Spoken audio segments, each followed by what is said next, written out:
नमस्कार बच्चों, math concept गुरु channel में आप सभी का हार्दिक स्वागत है।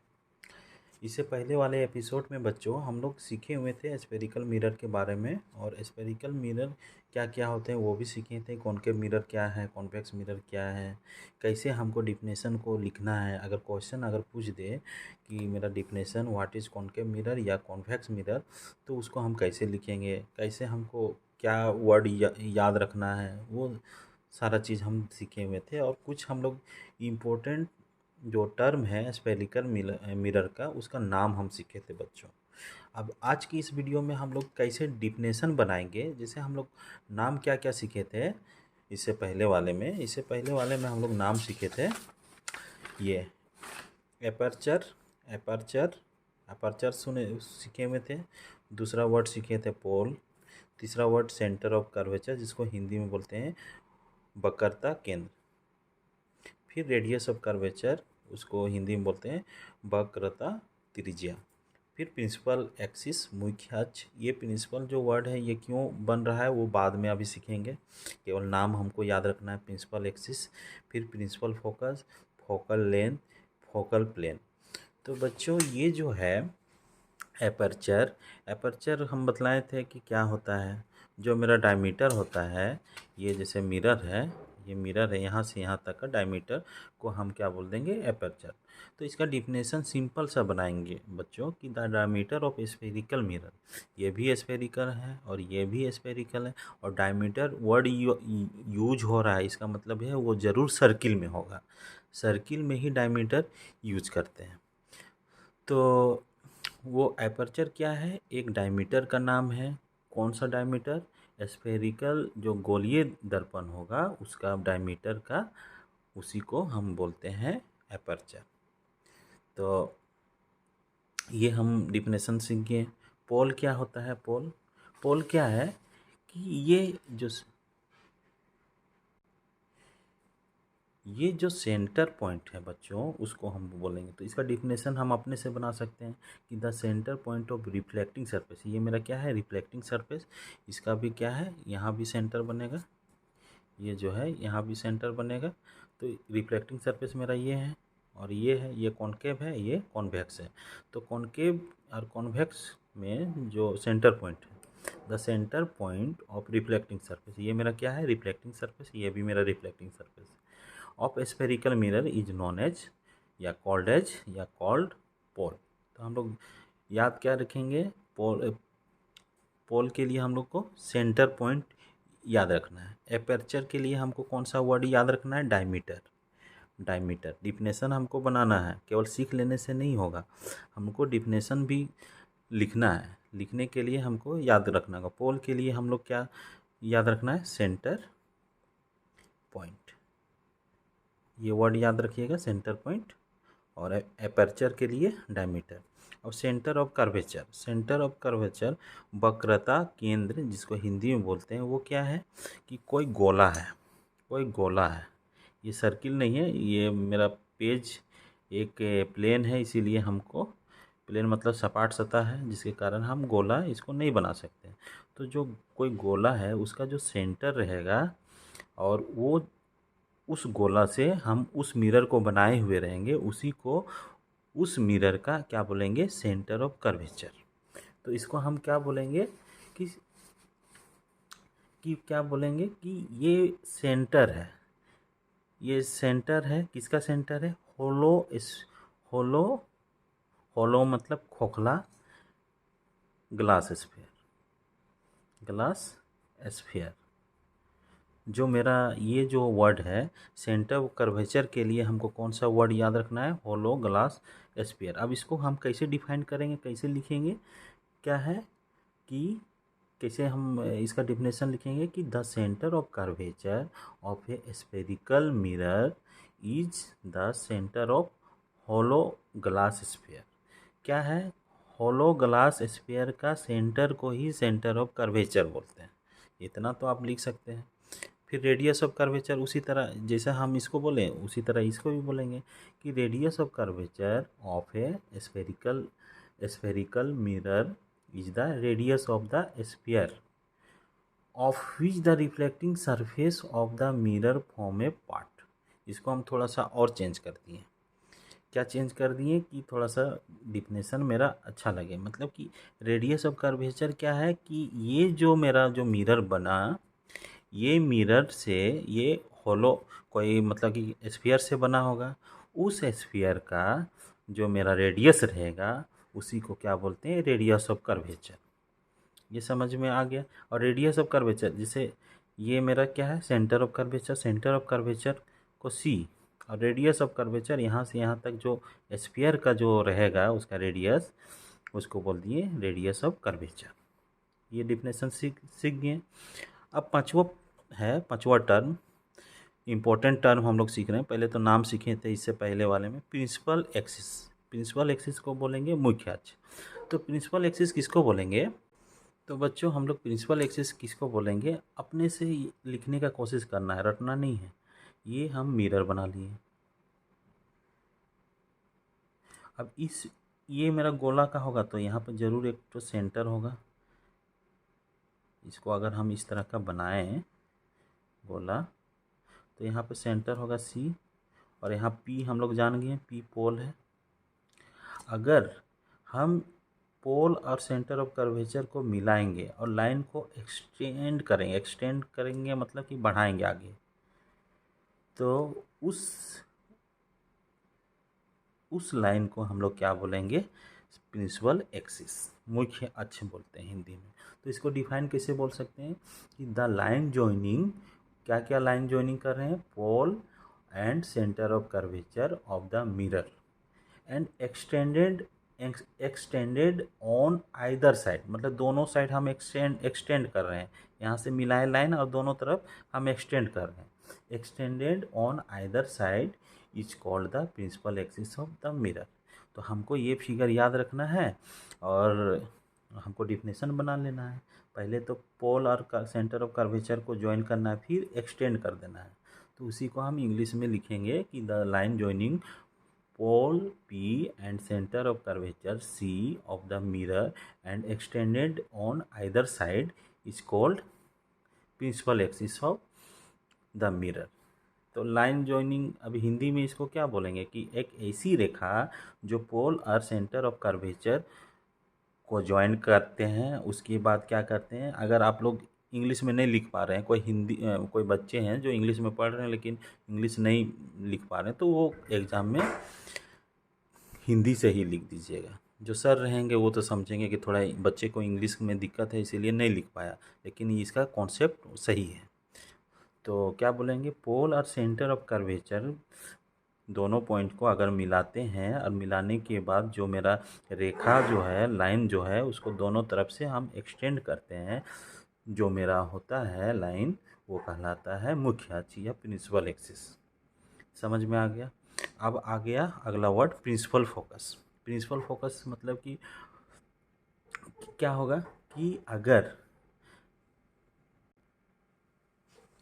अगर कोई भी ray of light principal axis के पैरेलल में जाता है, प्रिंसिपल एक्सिस ये है मेरा और ये मेरा लाइट रे है, इसी के पैरेलल में ये लाइट जा रहा है और जाने के बाद वो मुख्य अक्ष से कट करता है तो एक पॉइंट मिलता है, तो उस पॉइंट को ही फोकस बोला जाता है। मतलब कि फोकस क्या है, एक पॉइंट का नाम है।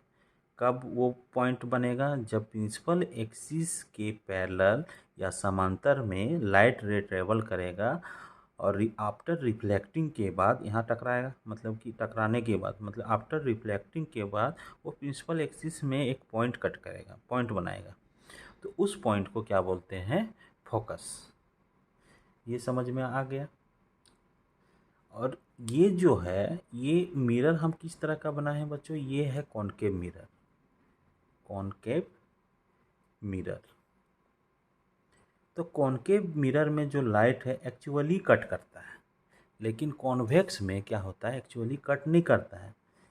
मतलब कि ये है मेरा कॉन्वेक्स मिरर। अब तो थोड़ा सा दिक्कत नहीं हो रहा होगा, क्योंकि जो सिंबल हम बना रहे हैं, कैसे बना रहे हैं, यहाँ का पी होगा ये, इसका प्रिंसिपल एक्सिस इधर बन जाएगा सेंटर ऑफ कर्वेचर, क्या कि गोला मेरा इधर है, इधर मेरा गोला है तो ये मेरा सी बन जाएगा, ये मेरा पी बनेगा।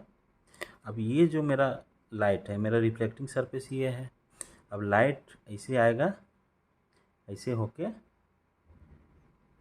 इधर रिफ्लेक्ट हो जाएगा। तो ये जो है इसको हम बढ़ाएंगे आगे, यहाँ पे एक पॉइंट कट करेगा, जिसको बाद में देखेंगे अच्छे से।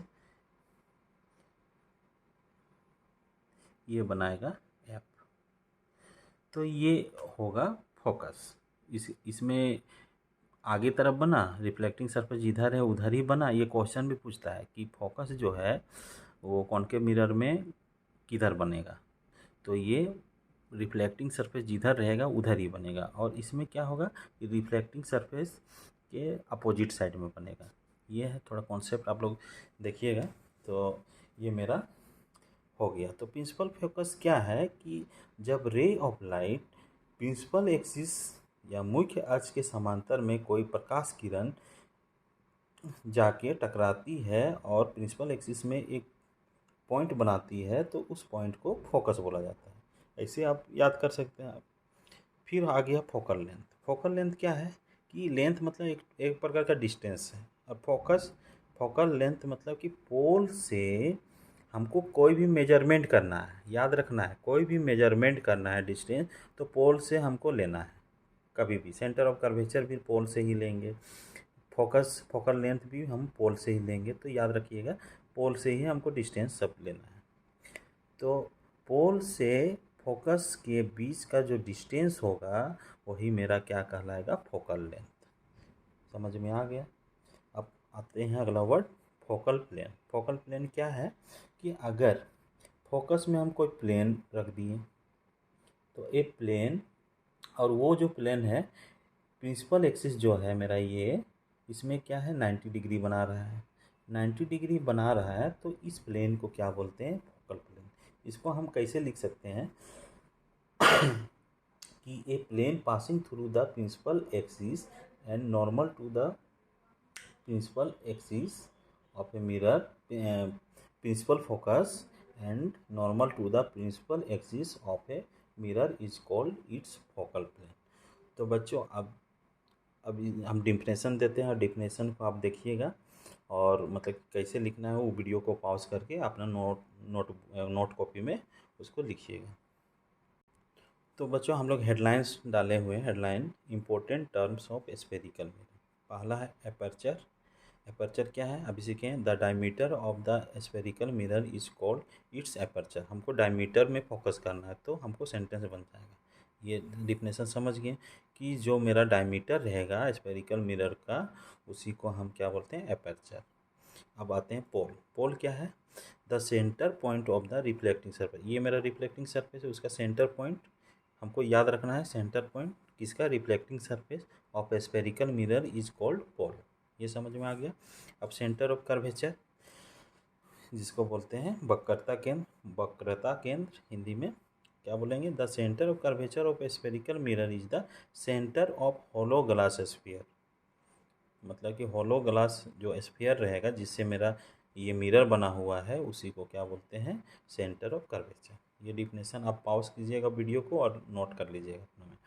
रेडियस ऑफ कर्वेचर किसको बोलेंगे, radius of curvature of a spherical mirror is the radius of sphere of which the reflecting surface of which मतलब जिसका reflecting surface of the mirror form A part. इसका मतलब है कि रेडियस ऑफ कर्वेचर क्या है, स्फेरिकल मिरर का radius of curvature है the radius of sphere. Sphere का क्या है, रेडियस है। तो इसको याद रखिएगा आप लोग, रेडियस ऑफ स्फीयर किसका, ऑफ मतलब का, विच मतलब जिसका रिफ्लेक्टिंग सरफेस, जिसका रिफ्लेक्टिंग, ये है मेरा रिफ्लेक्टिंग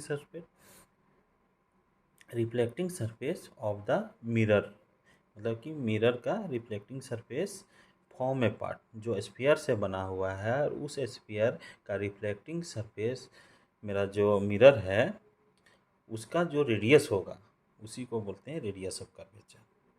तो ये मोटा मोटी सीख चुके हैं।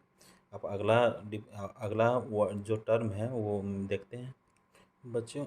अब अगला मेरा टर्म है प्रिंसिपल एक्सिस मुख्य अक्ष। तो क्या है, the line joining pole P and centre of curvature C of the mirror and extended on either side is called the principal axis of the mirror. मतलब कि ये मेरा मिरर है, यहाँ पोल है, मिरर को इस तरह का बनाए और सेंटर ऑफ कर्वेचर मेरा ये है, दोनों को लाइन ज्वाइन किए और लाइन को एक्सटेंड कर दिए दोनों तरफ। तो ये जो मेरा लाइन बना उसी को क्या बोलते हैं, प्रिंसिपल एक्सिस ऑफ मिरर। ये भी समझ गए, कैसे याद करना है वो भी थोड़ा सा आप प्रैक्टिस कीजिएगा। अब आते हैं प्रिंसिपल फोकस। प्रिंसिपल फोकस क्या होता है कि principal focus of a spherical mirror is a point. मेरा प्रिंसिपल फोकस क्या है, इसके लिए क्या वर्ड याद करना है, पॉइंट को याद रखना है। पॉइंट मतलब बिंदु। ऑन इट्स प्रिंसिपल एक्सिस, और किस में रहता है वो, प्रिंसिपल एक्सिस में वो पॉइंट रहता है। Where light ray travelling parallel, parallel मतलब समांतर, टू ट्रेवलिंग मतलब कि गमन कर रहा है, जा रहा है, travelling parallel to the principal axis actually meet, actual में मीट किया। In case of concave mirror, concave mirror में एक्चुअली मीट करता है। और appear to meet, appear to meet मतलब कि काल्पनिक रूप से वो मिलता है। इसमें in case of convex mirror में आफ्टर रिफ्लेक्शन, जब रिफ्लेक्शन होता है उसके बाद ही मेरा वो पॉइंट मेरा बनता है। तो इसमें जो है, अगर ये मेरा हो गया कॉन्वेक्स, ये हो गया कॉन्केव। कॉन्केव में क्या हो गया कि एक्चुअल में मेरा मीट किया, और इसमें क्या होगा कि एक्चुअल में मीट नहीं करेगा, ये ऐसे हो जाएगा, रिफ्लेक्ट कर जाएगा, और यहाँ से ये मेरा नॉर्मल होगा, नॉर्मल। और ये जो नॉर्मल है वो हमेशा C से पास करता है। अब ये जो है, ये क्या होगा कि इसको हम बढ़ाएंगे इसे करके, तो एक तो पॉइंट मेरा मिलेगा। तो इन केस ऑफ कॉन्वेक्स मिरर में अपीयर टू मीट मतलब कि लगेगा कि वो मिल रहे हैं, तो इसका मतलब है अपीयर टू मीट मतलब कि ये होता है काल्पनिक। कॉन्वेक्स मिरर में मतलब कि ये उल्टा तरफ मेरा फोकस बनता है after reflection from the mirror. तो ये जो है डिफिनेशन, इसको आप वीडियो को पॉज करके लिखिएगा कॉपी में और समझ के याद कीजिएगा। अब फोकल लेंथ, फोकल लेंथ क्या है, डिस्टेंस है। तो क्या बोलता है, the distance between the pole P and principal focus एप of a spherical mirror is called its focal length. मतलब कि ये मेरा एक डिस्टेंस है जो P और फोकस, P मतलब कि पोल और प्रिंसिपल फोकस के बीच का डिस्टेंस होता है, उसी को क्या बोल दिए, फोकल लेंथ। अब फोकल प्लेन, फोकल प्लेन मतलब कि a plane passing through the principal focus. अभी थोड़ा देर सीखे हुए हैं क्या है कि a plane passing through the principal focus and normal to the principal axis of mirror is called its focal plane. मतलब कि क्या बोल रहा है कि एक ऐसा प्लेन, ये मेरा P हो गया, ये मेरा हो गया C, ये मेरा हो गया फोकस। तो ऐसा प्लेन जो प्रिंसिपल फोकस से मतलब कि पास करता है, और ये जो मेरा एक्सिस है, ये मेरा एक्सिस है, उससे 90 डिग्री बनाता है। नॉर्मल या 90 डिग्री, नॉर्मल 90 डिग्री को ही बोलते हैं। Normal to the principal axis of mirror किसका है, प्रिंसिपल एक्सिस से नॉर्मल बनाए हुए हैं, तो वो क्या कहलाता है, इसका फोकल प्लेन। तो बच्चों आज की वीडियो इतना ही, इसके बाद वाले एपिसोड में आगे बढ़ते हैं, इसके बाद वाला टॉपिक। तो वीडियो को देखने के लिए आप सभी का धन्यवाद। हम मिलते हैं नेक्स्ट एपिसोड।